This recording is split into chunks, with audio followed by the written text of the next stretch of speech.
video, I just wanted to let you know that I received a notification from YouTube to let me know that the channel had reached 100 subscribers, and so I just wanted to say thank you for joining me, and it is a pleasure making these videos, and it's also a big pleasure reading all of your kind comments, so I wanted to say a big thank you for that. And if you are new then, welcome. Let's begin. The girl in the box. Her name is Ursula Herrmann, and she comes from Germany. In the far south of Germany there is a lake called the Ammersee. It is a very quiet place in the countryside where lots of wealthy people buy their second home for their holidays. At the northern end of the lake there are two villages. One is called Eching am Ammersee and the other is Schondorf, and the two are less than 2 miles apart and are separated by a forest. It is the 15th of September 1981. It's the children's first day back to school for the new year. Ursula Herrmann was 10 years old. She was returning to her house in Eching on her bike. Ursula was the youngest of 4 siblings, and she practiced piano with her older brother, Michael. She then headed off for her late afternoon gymnastic course in Schondorf. When the gym class was over, she went to her cousin's home in Schondorf, where she ate dinner. At 7:20, Ursula's mother phoned her aunt to say it was time for Ursula to come home. It was still daylight, and the cycle ride would only take 10 minutes. Half an hour later, Ursula had still not arrived. Her mother again called the aunt to ask if she had left late, and the aunt answered that Ursula had left 25 minutes ago. They both immediately thought there was something wrong. Ursula's father rushed into the forest from Eching, and her uncle did the same from the other side of the forest, and they met up halfway. They were shouting her name out in the forest, and it was starting to get dark, but there was no answer. Within an hour, police, neighbors, and firemen had joined the search with torchlights and sniffer dogs, leading them into the thick, dark bush. It was raining and getting close to midnight. Then, 20 meters away from the path, they came across Ursula's red bike, but Ursula was nowhere to be seen. At first light, the search intensified. Dozens of officers spread out through the dense forest. Just next to this forest was Landheim Schondorf, which was a very expensive private school favored by politicians business elite. Now just remember that little detail. There were helicopters, police boats, and divers searching along the shallow parts of the lake. The local radio announced that there was a missing girl, the daughter of a teacher and a housewife. On the Thursday morning, more than 36 hours after Ursula went missing, the phone rang. When Ursula's parents picked up the phone, there was silence, followed by a radio jingle, and the father immediately recognized the jingle from Bayern 3 radio station. There was then a silence, and the jingle played a second time, and then hung up without saying a word. The same phone call happened again and again within hours. The local police department inside the Herrmann home began to record these calls. The next day, Ursula's father received a letter marked urgent. Inside was a ransom note written by using newspaper cutouts and asking for 2 million Deutschmarks.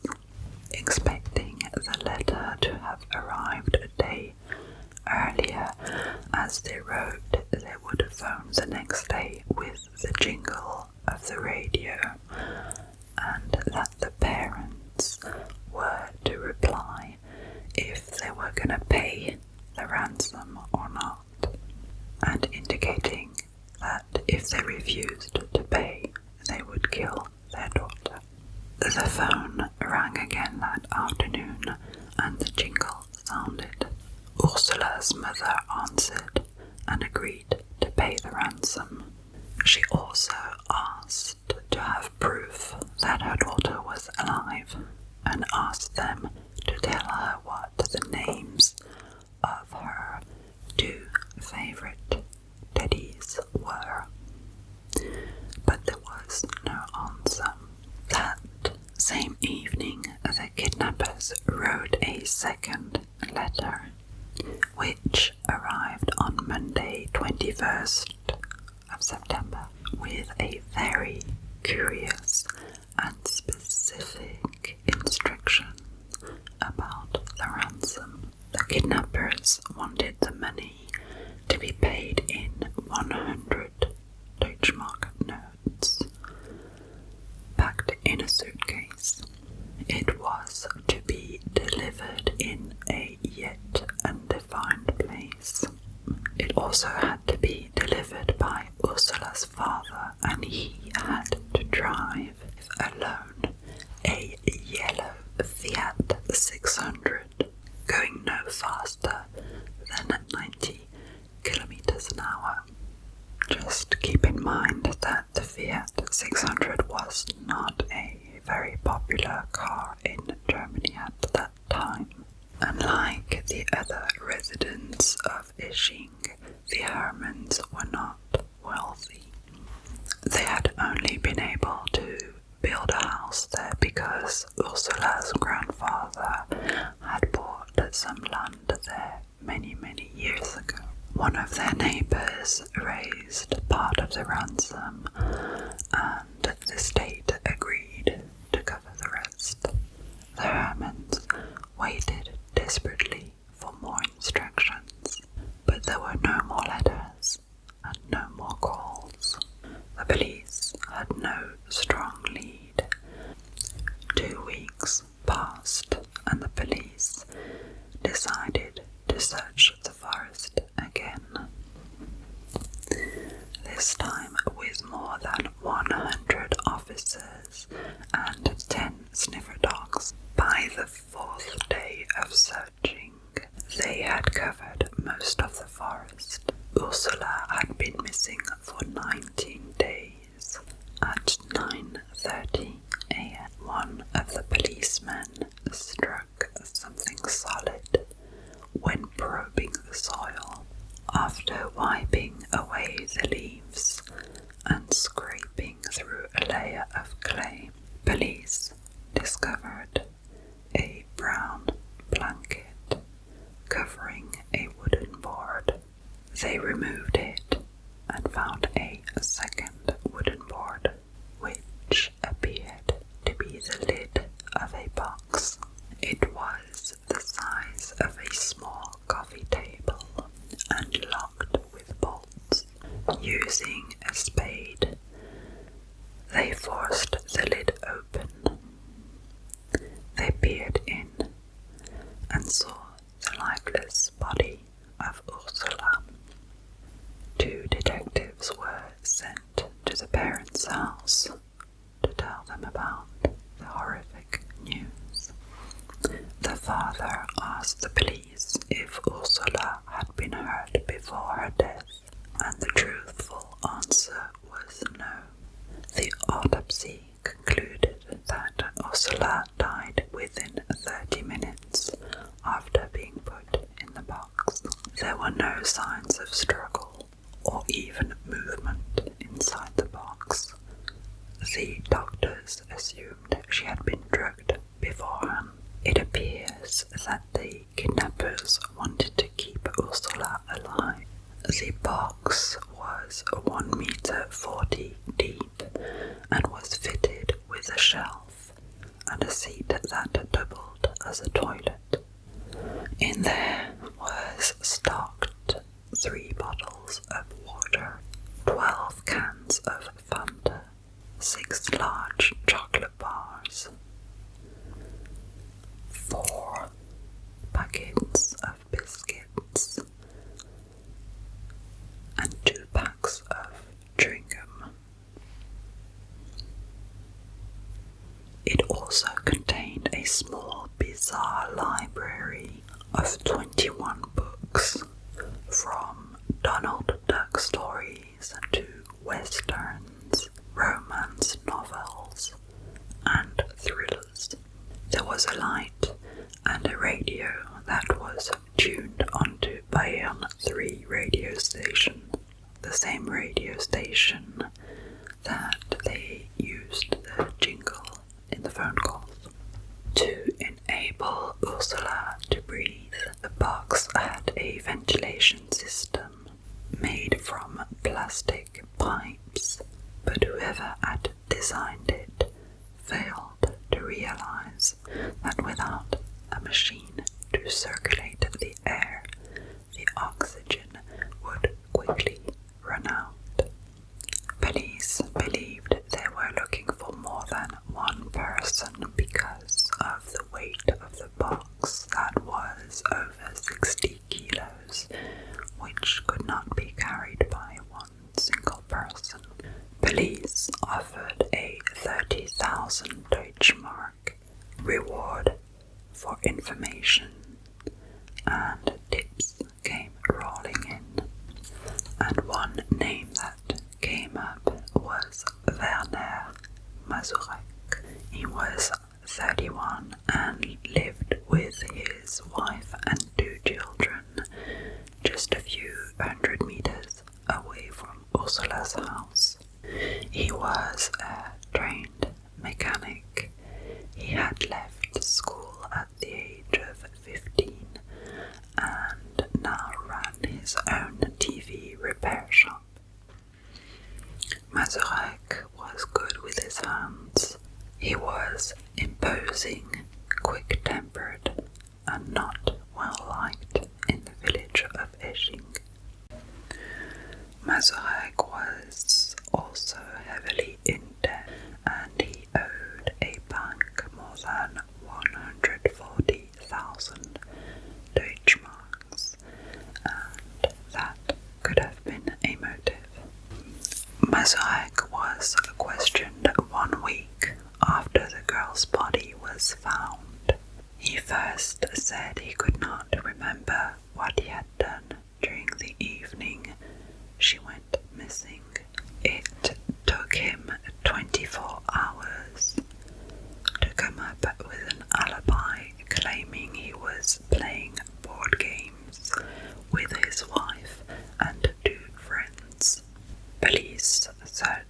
his home and his workshop, but found nothing linked to the crime.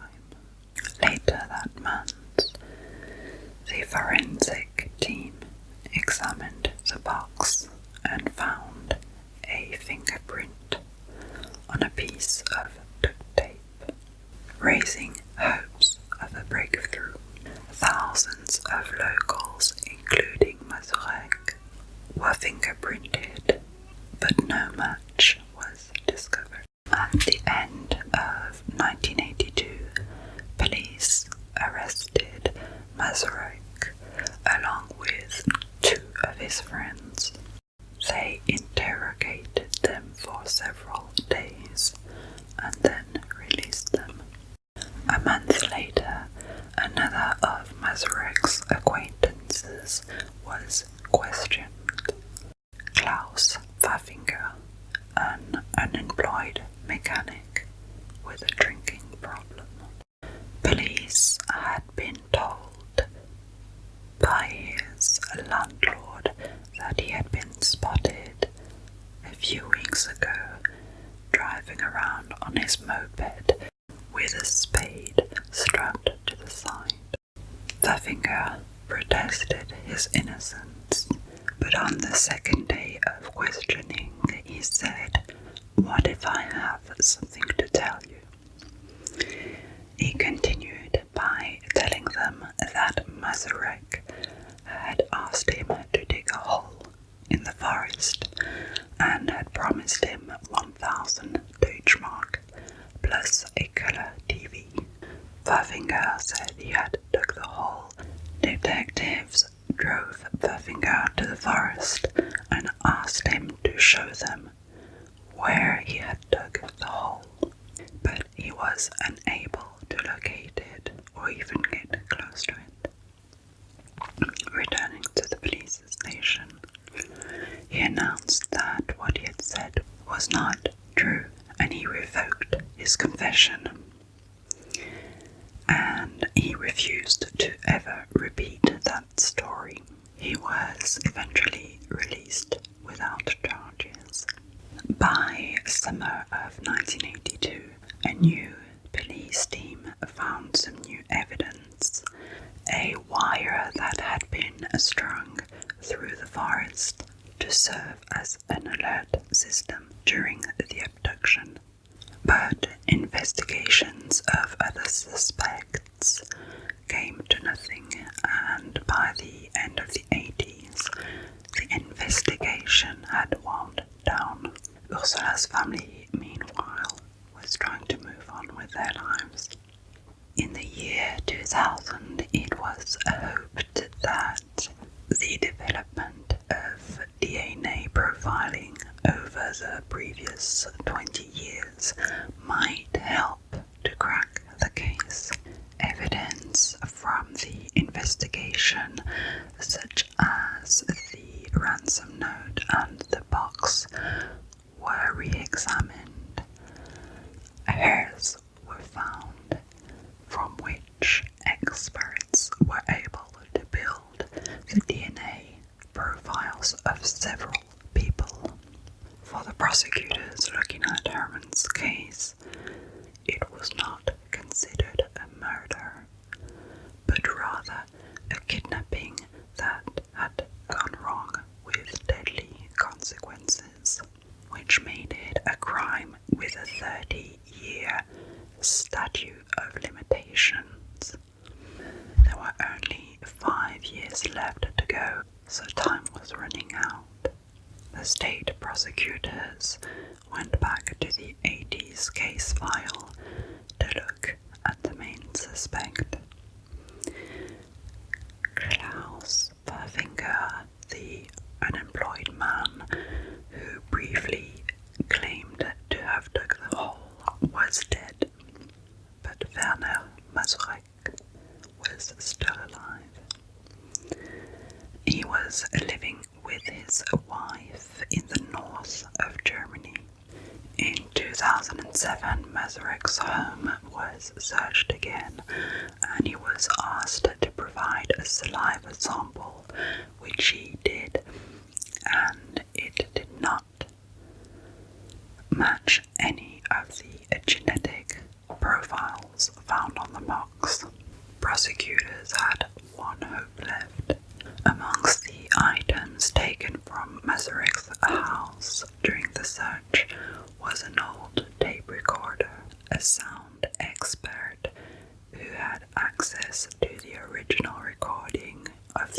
1981 calls spent months conducting tests on the tape recorder, concluding that it was indeed used by the kidnapper. Mazurek was arrested on the 28th of May 2008, nearly 27 years after Ursula's death. The trial opened in February 2009. Mazurek, who was characterized by the newspaper as a bearded giant, sat in front of his wife, who was also on trial as an accessory to the crime. Reading from a 20-page statement, Mazurek insisted he was innocent. "I know I was certainly not a good citizen, sometimes rude, and will see many attempts to portray me as a bad person, but I have nothing to do with this act." The prosecution laid out the circumstantial evidence against Mazurek. He had a motive and he needed the money, but the key elements of the prosecutor's case were the revoked confession by Pfeffinger and the tape recorder. The lead police investigator in 1982 was convinced Pfeffinger deliberately missed the spot during the search. In March 2010, Mazurek was found guilty and sentenced to life imprisonment. His wife was acquitted due to lack of evidence. In court, everybody seemed happy that Ursula's killer had finally been put away, except for one person, Michael Herrmann, Ursula's brother. After graduating from high school, he had opened a music store selling instruments and equipment, including tape recorders. Although he was at peace with his life, there was something about his sister's case that didn't seem quite right. Before the trial had started, Michael had had full access to the files, which ran into tens of thousands of scanned pages, which he read entirely. And in his opinion, Mazurek might not have committed this crime. There were also things that troubled him about the prosecution case. He could not understand why Pfeffinger's revoked confession was now being treated as plausible when it was dismissed all those years ago. From the police files, it was clear that Pfeffinger had a serious alcohol problem, and as with Mazurek, there was no DNA proof connecting Pfeffinger to the crime. Most concerning for Michael was the tape recorder.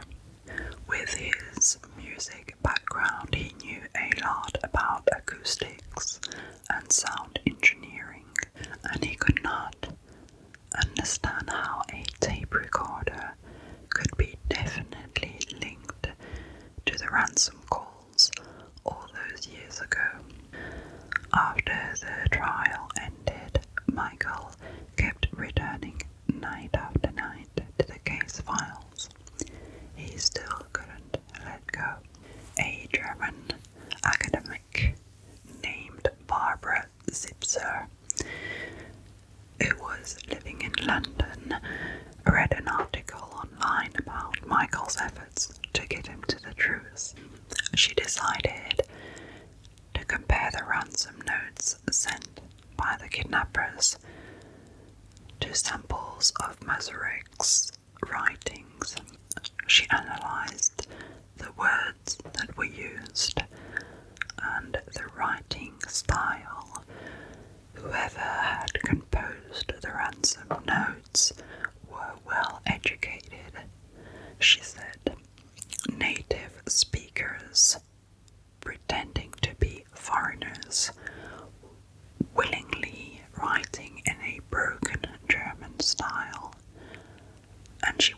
sure it was not Mazurek. She went to meet Michael in Germany and spent many hours going through the case files with him. Michael was now convinced of Mazurek's innocence.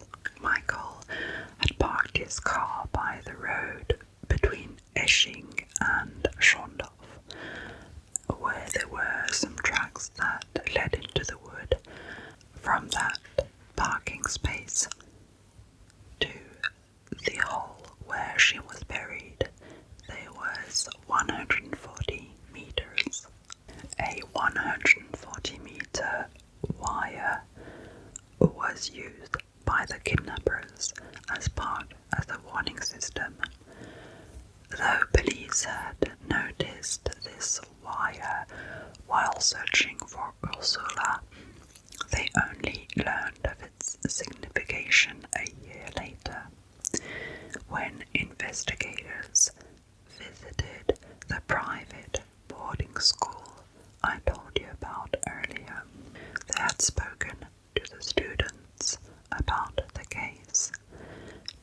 2 students came forward saying that 7 or 8 months after the kidnapping, they had found the bell wire strung through the trees next to the lakeside path.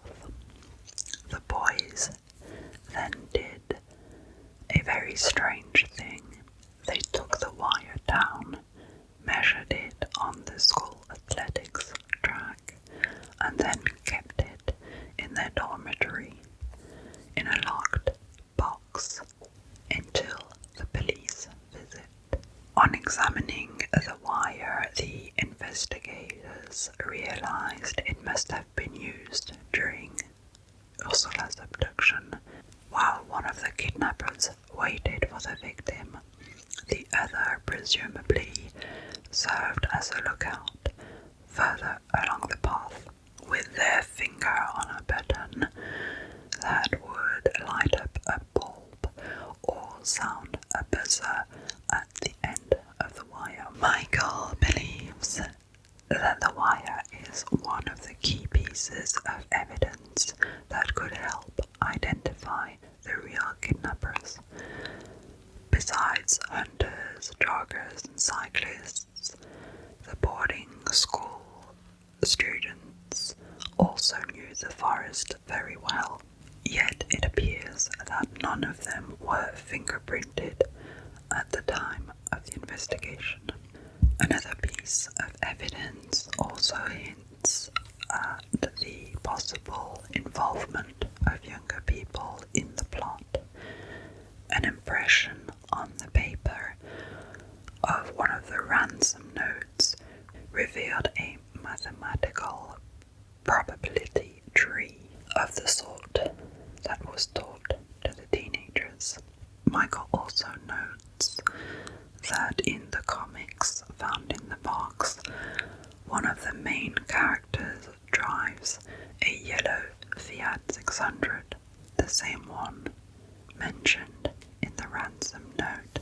Michael submitted all of his new evidence and theories to the state prosecutor's office. Matthias Nikolai, spokesman for the public prosecutor, acknowledged that many people still had questions about the verdict in the criminal trial, but insisted that judges had arrived at the correct decision and that it was final and absolute. Michael told the local press that he would not be making any more public statements, which made the media think that he had finally given up. But when emailed by the Guardian newspaper, he said this was not true. I did not say